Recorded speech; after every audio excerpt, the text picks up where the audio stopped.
Hello friends, मु प्रज्ञा पारमिता साहू आपण समस्त को मोर YouTube channel Paramita creativity and passion को स्वागत करुछि। एही वीडियोटी रवींद्रनाथ मिश्र रचित आम ओडिया माध्यम सप्तम श्रेणी हिंदी पाठ्यपुस्तकर द्वादश अध्याय जंगल रो रहा है अर्थात जंगल कांदुअछि विषय उपर प्रस्तुत। आपण माने तो जानती जे समग्र जीवजगत पाई वन जंगल बहुत उपयोगी, सेथिपाई तो कहा जाए जंगल में ही मंगल है अर्थात जंगल रे ही विश्वर मंगल रही। वृक्षलता आमर बंधु। समग्र जीवजगत निज मुख्य आवश्यकता गुड़ी को पूरा करने पाई मुख्यतः जंगल उपरे निर्भर करिथांती। मनुष्य निजर आवश्यकता को पूरा करने पाई दिन को दिन जंगल नष्ट करी चली। फलरे वन्य जीवजंतु मानकर प्राकृतिक बासस्थली नष्ट होगा सह झुणा लाख महु महुल परी वनजात द्रव्य उपलब्ध हेबा मध्य कष्टकर हेउछि। एहा सह वन्यप्राणी मानक संख्या ह्रास, प्रकृति रे असंतुलन, विश्व तापन, जलवायु रे अनियमितता, समुद्र जलस्तर वृद्धि आदि परी विपदपूर्ण परिस्थिति उपजुछि। तेणु आमे समस्ते एथिपाई सचेतन हेबा निहाती आवश्यक और जंगल सुरक्षा दिगरे आवश्यक पदक्षेप नेबा उचित। जंगल नष्ट हेतु आमको कौन सब परिणाम भोग करने को पड़ुछि और आमे किपरि जंगल सुरक्षा करिपारिबा ए सब प्रश्नर उत्तर आमे निश्चित भाव में जंगल रो रहा है विषय पाई परिबा। तेबे वर्तमान चलंतु जंगल रो रहा है विषयटी को पढ़िबा आउ जानिबा जे जंगल काहेकि कांदुछि। जंगल रो रहा है। शशांक बाबू चमेली गांव के मूल निवासी हैं, मगर लगभग 40 सालों से शहर में रहते हैं। सरकारी नौकरी करते हैं। एक दिन उनके बचपन के साथी रमेश बाबू उनके घर पर आए। बोले, यार शशांक, तुम तो बेगाने हो गए। जब से गांव छोड़ा मुंह फेर कर देखा तक नहीं। चलो अपनी पुस्तौनी जगह तो देख लो। शशांक बाबू चमेली गाँवर मूल निवासी अटंती। पाखापाखि 40 वर्ष है से गाँ छाड़ी सहर में रहउछंती, कारण शशांक बाबू सहर में सरकारी चाकरी करती। दिने तांकर पिलाबेलर सांग रमेश बाबू तांको घर को आसिले आउ कहिले, प्रिय शशांक, तुमे तो पर होईगल। जेबेठारु गाँ छाड़ीच आउ मुह बुलेई तो देखिना हो। चलो निज पूर्वपुरुषों जगह को टिके तो देखिनियो। दोनों साथी खुशी खुशी गांव के लिए चल पड़े। बस रुकी, नीचे उतरे।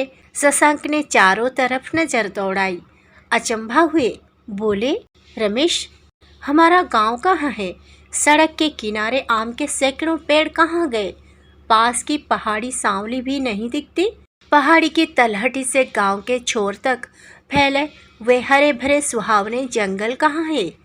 किस रेगिस्तान में लाकर पटक दिया? कहाँ जाना है तुमको? यह पर दुई जन साथी शशांक बाबू और रमेश बाबू खुशी खुशी रे निज गाँ आड़ को बाहरी पड़े। से मैंने बस द्वारा निज गाँ अभिमुखे यात्रा कले।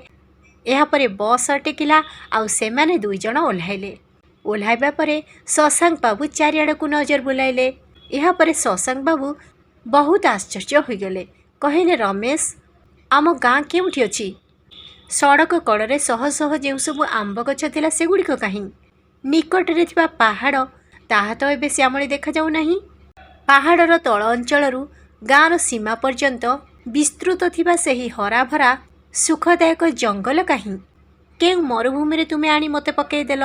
तुमको केउठाकू जीवाकू अछि? अपना गांव भी नहीं पहचानते? 500 कदम आगे ही तो अपनी चमेली है। हाँ, आम के पेड़ों का अब नामो निशान नहीं है। पहले साल सागौन जैसे जंगल कट गए, फिर आम जामुन भी नहीं रहे। लोगों को लकड़ी की ज़रूरत थी। मकान के चौखट दरवाजे, किवाड़ खिड़कियाँ, मेज़ कुर्सियाँ बनते बनते सब लकड़ी तबाह हो गई। जंगल सफाचट हो गए हैं।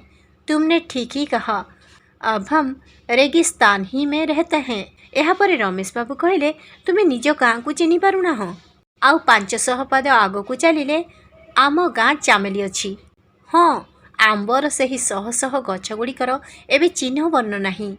प्रथमे शाल सागवान जंगल कटिगला। यहाँ पर आंब आउ जामु गछ भी रहिला नहीं। लोक मानकु काठर बहुत आवश्यकता थिला।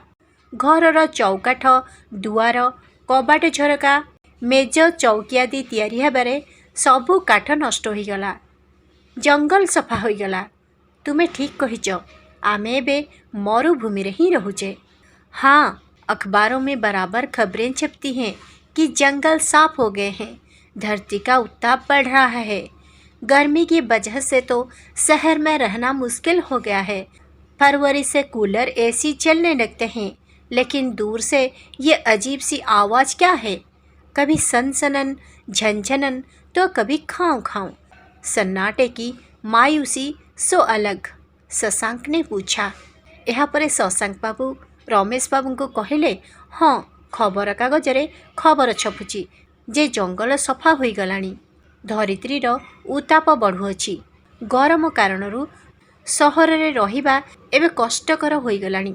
फेब्रुआरी मासरू कूलर एसी चलिबाकु लागुछि, किंतु दूररू आसुथिबा एही अजीब शब्द कौन अटे? केतबेले सनसनन, केतबेले झनझनन तो केतबेले खाँ खाँ। शून्यतार नीरवता संपूर्ण भिन्न। शशांक बाबू ए सब कथा रमेश बाबू को पचारिले।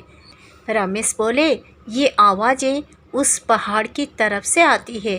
पेड़ पौधे न रहे, कुछ झाड़ झंखाड़ी तो बचे हैं। उनके सूखे ठंडले सूखे कच्चे पत्ते आपस में टकराते हैं तो ऐसी अजीब गरीब आवाज़ पैदा होती है, मानो जंगल सिसक रहा हो, हिचकियाँ लेता हो, रो रहा हो। यहाँ पर रमेश बाबू कहले, यही सबु शब्द पहाड़ आड़ू आसुअछि। गछलता रहिले नहीं, किछि अनाबना गछ ही केवल बंचिछि। सेगुड़िकर सुखिला डाल, सुखिला कंचा पत्र सबु परस्पर मध्यरे धक्का हेउछन्ति तो एपरी अजीब शब्द सबु सृष्टि हेउछि। सते जेपरी जंगल भीतर भीतर कांदुछि, जोरे जोरे निश्वास प्रश्वास नेउछि। जंगल रोदन करुछि। पेड़ लगाते क्यों नहीं? शशांक ने उतावली से पूछा। मालूम है, सरकार पेड़ लगवाने के लिए करोड़ों रुपए खर्च करती है। यहाँ पर शशांक बाबू व्यग्रतार सह पचारिले, गछ लगाउना हो कहीं? तुमको जना अछि सरकार गछ लगाइबा पई कोटी कोटी टंका खर्च करुछंती, लेकिन लोगों की योजना अपने ढंग से चलती है। पौधे लगा दिए जाते हैं, सिंचाई नहीं होती, सूख जाते हैं। जो थोड़े से भाग्यशाली तन्ने मुट्ठी भर के होते हैं तो काट लिए जाते हैं। इस हाथ दो, उस हाथ लो, रमेश ने समझाया। यहाँ पर रमेश बाबू शशांक बाबू को बुझेले जे, किंतु लोक मानकर योजना तो सेमानकर निज ढंगरे चलुछि। गछ लगे दिया जाउछि, किंतु सेगुड़िकर सिंचन करा जाउ नाही, तेणुकरी सुखी जाउछि। आउ जो केतक भाग्यशाली गछ रहुचंती, मुठाए आकारर हेला मात्रेके सेगुड़िक कटा ही जाउछंती। एही हाथरे दियो आउ सेही हाथरे नियो। तब तो ये खबरें सही है कि जंगलों की भारी कटाई से पेड़ पौधे सब साफ हो गए हैं। ताप बढ़ रहा है, मौसम मनमाना कर रहा है, ठीक से बारिश नहीं होती। इसमें खेती क्या खाक होगी? हिमालय की बर्फ पिघल रही है, समुद्र का पानी बढ़ रहा है। हमारा गांव ही नहीं, सारा देश खतरे में है, शशांक ने कहा। यहाँ पर शशांक बाबू कहले, ताहले तो यही खबर बिल्कुल ठीक जे जंगल गुड़िक प्रबल मात्रा कटा जिबारु गछलता सबु सफा हो जाइछंती। तापमात्रा वृद्धि पाउछि, जलवायु रे अनियमितता देखा जाउछि, ठीक रे वर्षा हेउ नाही। आ पुणी एथिरे खेत काम कौन हेब? हिमालयर बरफ सबु तरलुछि, समुद्रर जलपतन वृद्धि पाउछि। केवल आम गाँ नुहे, सारा देश वर्तमान विपदपूर्ण अवस्था रे। तभी गांव के दूसरे छोर से कुछ हल्ला हुआ।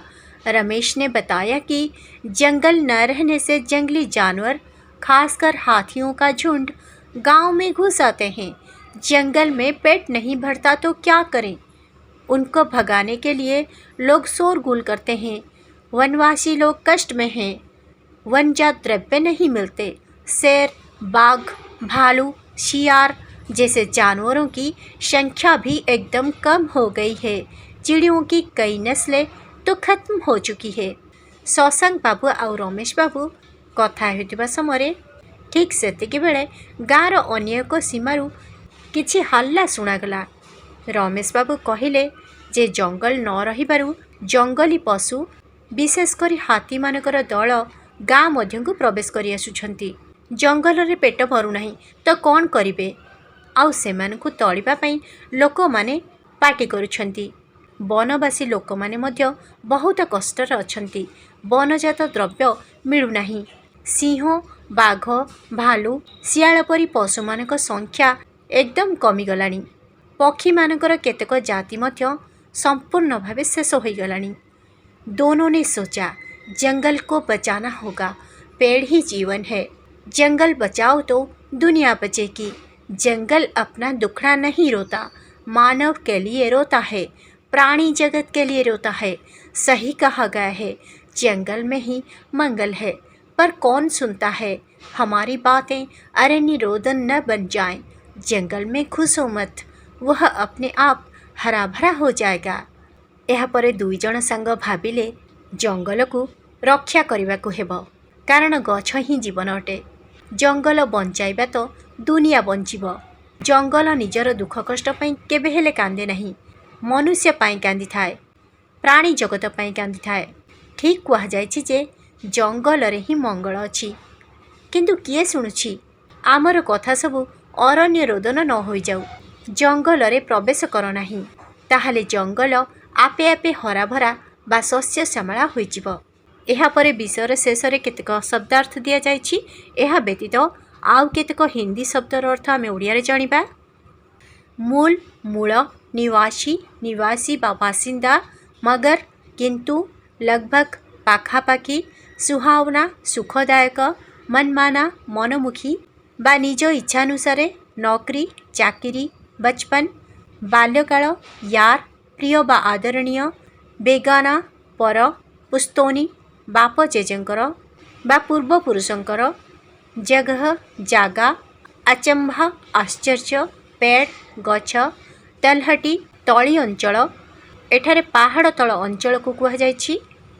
छोर, सीमा, रेगिस्थान, मरुभूमि, नामो निशान, चिन्ह वर्ण बा अस्तित्व, साल, शाल गछ, सागन, सागवान गछ, आम, आंब, जामुन, जामुकोली, लकड़ी, काठ, जरूरत, आवश्यकता, मकान, घर, चौखट, घरर चौकाठ, दरवाजा, दुआर, किबाड़, कबाट, खिड़की, झरका, मेज, मेज बा टेबुल, कुर्सी, चौकी, तबाह, नष्ट करिदेबा, सफाचट, पदा करिदेबा, खाली करिदेबा बा सफा करिदेबा, अखबार, खबर कागज, बराबर, बारंबार, वजह, कारण, मुश्किल, कष्ट, अजीब, अजीब, आवाज, शब्द, सन्नाटा, सुनसान बा शून्यता, मायूसी, निराशा, पौधा, चारा गछ, झाड़ झंखाड़, अनाबना गछलटा,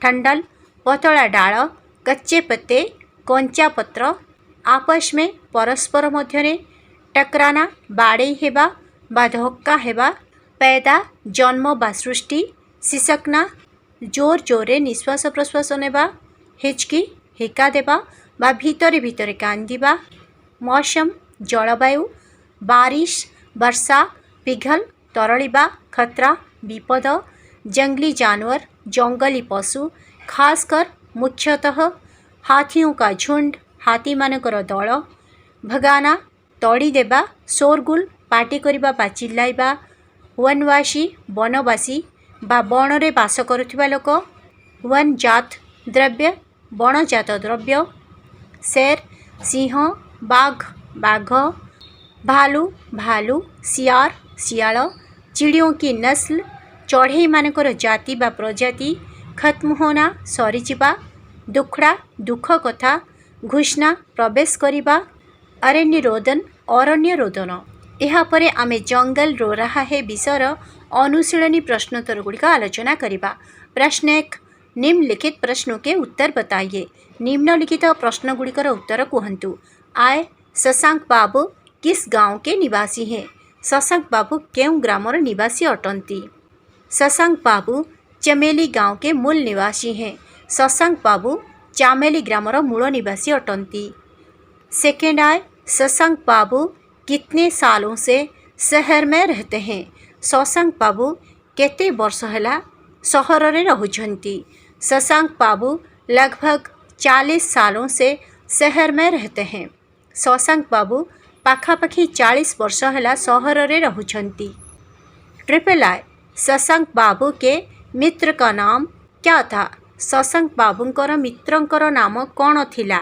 शशांक बाबू के मित्र का नाम रमेश था। शशांक बाबूंकर मित्रंक नाम रमेश थिला। आईवी, सड़क के किनारे पहले कौन से पेड़ थे? सड़क कड़े पूर्वरु केउं गछ थिला? सड़क के किनारे पहले आम के सैकड़ों पेड़ थे। सड़क कड़े पूर्वरु शह शह आंब गछ थिला। वी, पहाड़ पहले कैसी थी? पहाड़ पूर्वे किपरि थिला? पहाड़ पहले सांवली थी। पहाड़ पूर्वे श्यामली थिला। वी आई, जंगल साफ हो जाने से धरती का क्या बढ़ रहा है? जंगल सफा हो जिबारु धरित्रीर कौन बढ़ुअछि? जंगल साफ हो जाने से धरती का उत्ताप बढ़ रहा है। जंगल सफा हो जिबारु धरित्रीर उत्ताप बढ़ुअछि। वी सेकेंड आई, सूखे कच्चे पत्ते आपस में टकराने से क्या लगता है? सुखिला कंचा पत्र सबु परस्पर मध्यरे धक्का खाइबारु किपरि लागुछि? सूखे कच्चे पत्ते आपस में टकराने से ऐसी अजीब गरीब आवाज़ पैदा होती है कि मानो जंगल सिसक रहा हो, हिचकियाँ लेता हो, रो रहा हो। सुखिला कंचा पत्र सबु परस्पर मध्यरे धक्का हेबारु अजीब शब्द सृष्टि हेउछि। जेपरि मने हेउछि कि जंगल भीतर भीतर कांदुछि, जोर जोर रे निश्वास प्रश्वास नेउछि, जंगल रोदन करुछि। वी ट्रिपल आई, ताप बढ़ने का कारण क्या है? ताप बढ़िबार कारण कौन अटे? ताप बढ़ने का कारण यह है कि लोग अपनी ज़रूरतें पूरी करने के लिए जंगल सफाचट कर देते हैं। ताप बढ़िबार कारण यह अटे जे लोक माने निज आवश्यकता पूरा करिबा पई जंगल सफा कर देउछंती। प्रश्न 2, निम्नलिखित प्रश्नों के उत्तर दीजिए। निम्नलिखित प्रश्नगुड़िकर उत्तर दियंतु। आय, शशांक बाबू को क्यों अचंभा हुआ? शशांक बाबू को कौन पाई आश्चर्य लगिला? 40 साल बाद शशांक बाबू अपने गांव को जा रहे थे। जिस सड़क पर वे अपने गांव को जा रहे थे, उन्होंने देखा कि उस सड़क के किनारे पहले आम के जो सैकड़ों पेड़ थे वे सब नहीं थे। उनके गांव के पास की पहाड़ी सांवली भी उन्हें नहीं दिखाई दी। पहाड़ की तलहटी से गांव के छोर तक फैले हुए हरे भरे सुहावने जंगल भी नहीं थे। इसलिए शशांक बाबू को अचंभा हुआ। 40 वर्ष पर शशांक बाबू निज गाँ को जाउथिले। ଯେଉଁ ସଡ଼କରେ ସେ ତାଙ୍କ ଗାଁକୁ ଯାଉଥିଲେ ସେ ଦେଖିଲେ ଯେ ପୂର୍ବରୁ ସେହି ସଡ଼କର ଦୁଇ କଡ଼ରେ ଥିବା ଶହ ଶହ ଆମ୍ବ ଗଛ ସବୁ ନଥିଲା। ତାଙ୍କ ଗାଁ ପାଖର ପାହାଡ଼ ତାଙ୍କୁ ମଧ୍ୟ ଶ୍ୟାମଳି ଦେଖାଗଲା ନାହିଁ। ପାହାଡ଼ ତଳି ଅଞ୍ଚଳରୁ ତାଙ୍କ ଗାଁର ସୀମା ପର୍ଯ୍ୟନ୍ତ ବିସ୍ତୃତ ହରାଭରା ସୁଖଦାୟକ ଜଙ୍ଗଲ ମଧ୍ୟ ନଥିଲା। ଏଥିପାଇଁ ଶଶାଙ୍କ ବାବୁଙ୍କୁ आश्चर्य लगिला। सेकेंड है, रेगिस्तान का क्या मतलब है? रेगिस्तान अर्थ कौन अटे? रेगिस्तान का मतलब मरुभूमि है। रेगिस्तान अर्थ मरुभूमि अटे। ट्रिपल आई, रमेश ने जंगल की क्या दशा बताई? रमेश जंगलर कौन दशा कहिला? रमेश ने जंगल की यह दशा बताई कि आम के पेड़ों का अब नामो निशान नहीं है। पहले साल सागौन जैसे जंगल कट गए, फिर आम जामुन भी नहीं रहे। लोगों को लकड़ी की ज़रूरत थी। मकान के चौखट दरवाजे, किवाड़ खिड़कियाँ, मेज कुर्सियाँ बनते बनते सब लकड़ी तबाह हो गई। जंगल सफाचट हो गए हैं। रमेश जंगलर एही दशा कहिला जे आंब गछगुड़िकर एबे चिन्ह बन्न नाही। प्रथमे शाल सागवान परी जंगल कटिगले, पुणी आंब गछ जामु गछ मध्य रहिले नाही। लोकमानकु काठ आवश्यक थिला। घरर चौकाठ, दुआर, कबाट, झरका, मेज, चौकी तैयारी होई होई सब काठ नष्ट होईगला। जंगल सफा होईगला। आईवी, जंगल कटने से क्या नतीजा हुआ? जंगल कटि जिबारु कौन परिणति हैला? जंगल कटने से धरती का उताप बढ़ रहा है। गर्मी की वजह से शहर में रहना मुश्किल हो गया है। फरवरी से कूलर एसी चलने लगते हैं। मौसम मनमाना कर रहा है। ठीक से बारिश नहीं होती। खेती का काम भी नहीं हो पाता। हिमालय की बर्फ पिघल रही है। समुद्र का पानी बढ़ रहा है। सारा देश खतरे में है। जंगल न रहने से जंगली जानवरों का पेट नहीं भरता तो जंगली जानवर खासकर हाथियों के झुंड गांव में घुस आते हैं। वनवासी लोग भी बड़े कष्ट में हैं। वनजात द्रव्य नहीं मिलते। शेर, बाघ, भालू, सियार जैसे जानवरों की संख्या भी एकदम कम हो गई है। चिड़ियों की कई नस्लें तो खत्म हो चुकी है। जंगल कटने से यह सब नतीजा हुआ। जंगल काटिबारु धरित्रीर उताप बढ़ुची। गरम हेतु सहर में रहिबा कष्टकर हो गलानी। फेब्रुआरी मासरु कूलर एसी चालू हो जाउची। जलवायु रे अनियमितता देखा जाउची। ठीक रे वर्षा हेउनाही। खेत काम मध्य होई पारुनाही। हिमालयर बरफ तरलुछि। समुद्रर जलपतन वृद्धि पाउछि। सारा देश विपदर अछि। जंगल न रहिबारु जंगली पशुंकर पेट न भरिबारु सेमाने मुख्यतः हाथीमानंकर दल गाँ भीतर को प्रवेश करि आसुछंती। वनवासी लोक माने मध्य बहुत कष्टरे अछंती। वनजात द्रव्य मिलुनाही। सिंह, बाघ, भालू, सियाळ परी पशुमानंक संख्या मध्य कमिगलाणी। केतक पक्षी मानकर जाति मध्य शेष हो गलाणी। जंगल काटिबारु एही सबु परिणति हैला।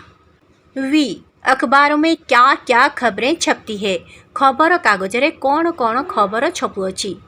अखबारों में खबरें छपती हैं कि जंगल साफ हो गए हैं। धरती का उताप बढ़ रहा है। गर्मी की वजह से शहर में रहना मुश्किल हो गया है। फरवरी से कूलर एसी चलने लगते हैं। खबर कागज रे खबर छपाई होछि जे जंगल सफा हो गलानी। धरित्रीर उताप बढ़ुची। गरम कारणरू सहर रे रहिबा कष्टकर हो गलानी। फेब्रुआरी मासरु कूलर एसी चालू हो जाउछि। वीआई पौधे लगने पर भी जंगल क्यों नहीं पनपता। चारा लगिले मध्य जंगल काहेकि सृष्टि हो पारुनाही। पौधे लगा दिए जाते हैं पर सिंचाई नहीं होती, इसलिए पौधे सूख जाते हैं। जो थोड़े से भाग्यशाली तन्ने मुट्ठी भर के होते हैं तो काट लिए जाते हैं, इसलिए पौधे लगाने पर भी जंगल नहीं पनपता। गछ चारा सबू लगाई दि जाउछि किंतु सिंचन करा जाउ नहीं। एथिପାଇଁ गछ चारा माने सुखी जाउछंती। जेउ चारा गछ माने टिके मात्र भाग्यशाली सेगुड़िक मुठाए आकार बड़ हेला मात्रके कटा हो जाउछंती। एथिପାଇଁ चारा गछ लागिले भी जंगल सृष्टि होई पारुनाही। 20 सेकेंड आए। जंगल बचाने के लिए अब हमें क्या करना चाहिए। जंगल बंचाइबा पई एबे आमको कौन करिबा उचित। जंगल बचाने के लिए अब हमें पौधे लगाने के बाद नियमित सिंचाई करना होगा। पेड़ों को काटना बंद करना होगा और जंगल में घुसना बंद करना होगा। जंगल बंचाइबा पई एबे आमको चारा गछ लगाइबा परे नियमित सिंचन करिबाको पड़िबो। गछ मानकु काटिबा बंद करिबाको हेबो एवं जंगल रे प्रवेश करिबाको निषेध करिबाको हेबो।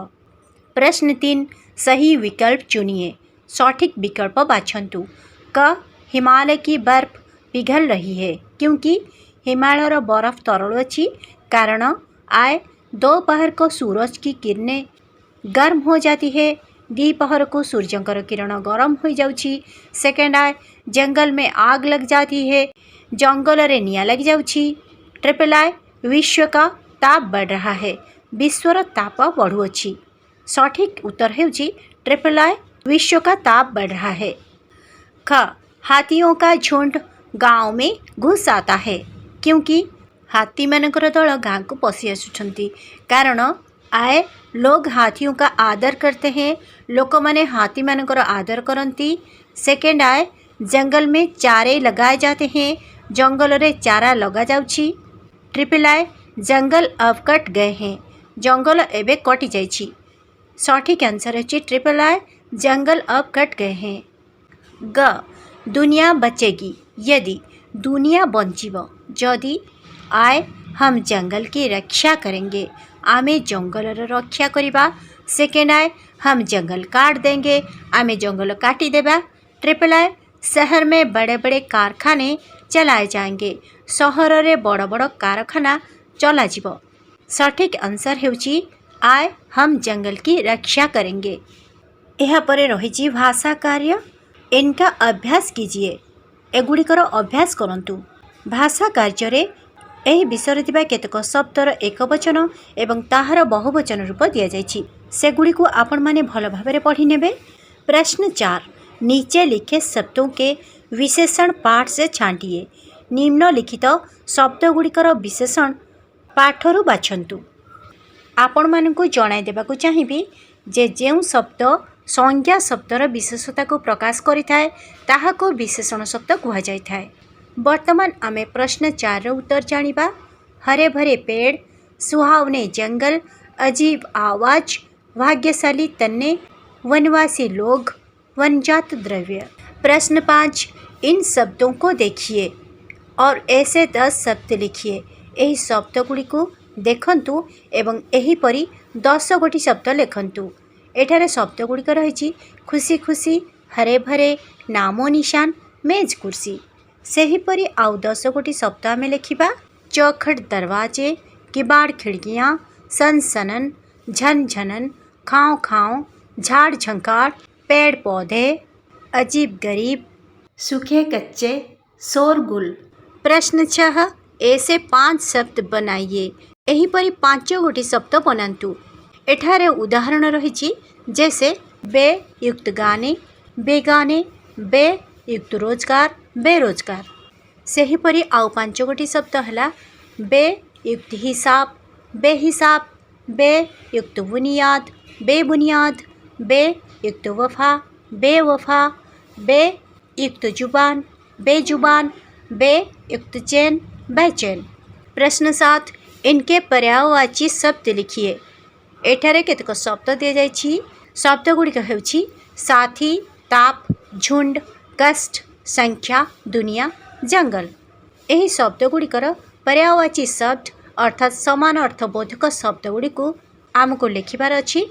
एठारे ब्रैकेट मध्य लिखा जायछि जे ऐसे कुछ अन्य शब्दों को भी छांटिए और उनके समानार्थी शब्द जानिए। यह सहित एही विषय थिबा आउ केतक शब्दर समानार्थबोधक शब्द बा पर्यायवाची शब्द मध्य आमे विषयरू बाछिबा। साथी, मित्र, दोस्त, ताप, गर्मी, उष्मा, झुंड, दल, टोली, कष्ट, तकलीफ, पीड़ा, संख्या, अंक, अदद, दुनिया, जगत, संसार, जंगल, वन, अरण्य। एबे आमे जंगल रो रहा है विषय थिबा आउ केतक शब्दर पर्यायवाची शब्द बा समानार्थक शब्द जानिबा। गांव, ग्राम, मौजा, सड़क, पथ, रास्ता, मकान, घर, आलय, रेगिस्तान, मरुस्थल, मरुभूमि, धरती, पृथ्वी, वसुधा, पहाड़, पर्वत, गिरी, पेड़, तरु, वृक्ष, समुद्र, सागर, जलधि, मंगल, कल्याण, भलाई, मानव, मनुष्य, इंसान। प्रश्न 8, निम्नलिखित शब्द बहुवचन में आए हैं, इनके एक वचन के रूप लिखिए। निम्नलिखित शब्दगुड़िक बहुवचन रे अछि, एही शब्दगुड़िकर एक वचन रूप लिखंतु। एठारे शब्दगुड़िक हेउछि सुहावने, खिड़कियाँ, आवाजें, कुर्सियाँ, पत्ते, सूखे, खबरें, किनारे, खतरे, पौधे। एही शब्दगुड़िकर एक वचन रूप आमे लिखिबा। सुहावने, सुहावना, खिड़कियाँ, खिड़की, आवाजें, आवाज, कुर्सियाँ, कुर्सी, पत्ते, पत्ता, सूखे, सूखा, खबरें, खबर, किनारे, किनारा, खतरे, खतरा, पौधे, पौधा। प्रश्न 9, कोष्टक में दिए गए उपयुक्त विभक्ति चिन्हों से खाली जगहें भरिए। कोठरी मध्य ने दिया जाइतिबा उपयुक्त विभक्ति चिन्ह द्वारा खाली स्थान भरंतु। आय, शशांक बाबू चमेली गांव के मूल निवासी हैं। सेकेंड आय, मगर वे लगभग 40 सालों से शहर में रहते हैं। ट्रिपल आय, आम के पेड़ों के अब नाम निशान नहीं है। IV, अखबारों में बराबर खबरें छपती हैं। वी दोनों ने सोचा। प्रश्न 10, क स्तंभ के शब्दों के साथ ख स्तंभ के सही विपरीतार्थक या विलोम शब्दों का मिलान कीजिए। क स्तंभर शब्द गुड़िक सहित ख स्तंभर ठीक विपरीतार्थक शब्द बा विलोम शब्द गुड़िकर मिलन करांतु। नीचे, ऊपर, रोना, हंसना, देश, विदेश, मानव, दानव, सुखा, गिला। नीचे लिखे शब्दों के रूप देखिए। निम्न लेखा जाइथिबा शब्द गुड़िकर रूप को देखंतु। एही शब्द गुड़ी को आपण पढ़ी नेबे। एठारे आपण को कहा जाइछि जे इन शब्दों के अंत में जो अंश जोड़े गए हैं उन्हें प्रत्यय कहते हैं। इनको जोड़ने से जो शब्द बनते हैं उन्हें भाववाचक संज्ञा कहते हैं। नीचे लिखी गई भाववाचक संज्ञाओं के प्रत्ययों को अलग कीजिए। एठारे शब्द गुड़िक हेउछि स्वच्छता, अकेलापन, स्त्रीत्व, लड़कपन, सनसनाहट, बंधुत्व, गरीबी, सुंदरता, दिखावट, लड़ाई। एही शब्द गुड़िकर शेष रे जोड़ा जाइथिबा अंश को प्रत्यय कहंती। शब्द सह प्रत्यय जोगरे जो नुआ शब्दटी सृष्टि हुए सही शब्द को भाववाचक संज्ञा कहा जाए। निम्न रे लेखा जाइथिबा भाववाचक संज्ञा गुड़िकरू ताहार प्रत्यय को अलगा करंतु। स्वच्छता, स्वच्छ युक्तता, अकेलापन, अकेला युक्तपन, स्त्रीत्व, स्त्री युक्तत्व, लड़कपन, लड़का युक्तपन, सनसनाहट, सनसन युक्त आहट, बंधुत्व, बंधु युक्तत्व, गरीबी, गरीब युक्त बड़ी ई, सुंदरता, सुंदर युक्तता, दिखावट, दिख युक्त आवट, लड़ाई, लड़ युक्त आई। आपके लिए काम, आप कुछ तरकीबें सोचें जिससे जंगल का दुख कम हो। पेड़ न काटे जाएं, हरियाली से सभी सुखी हों। क्या पेड़ लगाएं? क्या जंगल की सुरक्षा करें? इस पर कक्षा में शिक्षक का सहयोग लेकर एक भाषण प्रतियोगिता का आयोजन कीजिए। आपणक पई कामरे आपण मानकु कहा जायछि जे आपण किछि उपाय भाबंतु जेपरि जंगलर दुख कम हेबो। गछ कटा जिब नाही, सबुजिमारे समस्ते सुखी हेबे। कोन गछ लगाइबा, कोन जंगलर सुरक्षा करिबा, एहा उपरे श्रेणी कक्षरे शिक्षकंकर सहयोगरे एक भाषण प्रतियोगितार आयोजन करंतु। सोच कर बताइए, भाभी करी कहंतु। आए, हर विद्यार्थी को पेड़ काटने से कैसा लगता है वह कक्षा में खड़ा होकर सबको बताए। प्रति विद्यार्थी को गछ कटिबारु किपरि अनुभव हेउछि से श्रेणी कक्षरे ठिया होई समस्तंकु कहंतु। सेकेंड आए, हाथियों का झुंड बस्ती में क्यों आता है? हाथी मानकर दल बस्ती को बा गाँ भीतर को काहेकि आसुछंती? ट्रिपल आए, आजकल बाघ और हाथियों की सुरक्षा करने के क्या क्या उपाय किए गए हैं? आजिकली बाघ एवं हाथी मानकर सुरक्षा पाई कौन कौन उपाय करा जाइछि? आईवी, पहले शाम और भोर से सियार बोलते थे, आजकल उनकी आवाज़ क्यों नहीं सुनाई देती? पूर्वरु संध्यारे ओ भोरु सियाल बोबाउथिले, आजिकली सेमानक शब्द काहेकि सुना जाऊ नहीं? वी, जंगल के बारे में अखबारों में क्या क्या खबरें छपती है? जंगल विषय खबर कागजरे कौन कौन खबर सबू छपा जाउछि? आशा करी जंगल रो रहा है विषय उपर प्रस्तुत मोर एही भिडियोटी आपण देखिबा परे ए सबु प्रश्नर उत्तर निजे खोजि पाई परिबे। भिडियोटी भल लगिले एहाको लाइक और शेयर करने अनुरोध।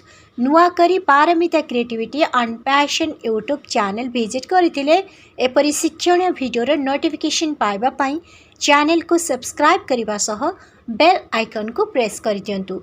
Thanks for watching, love you all, good bye.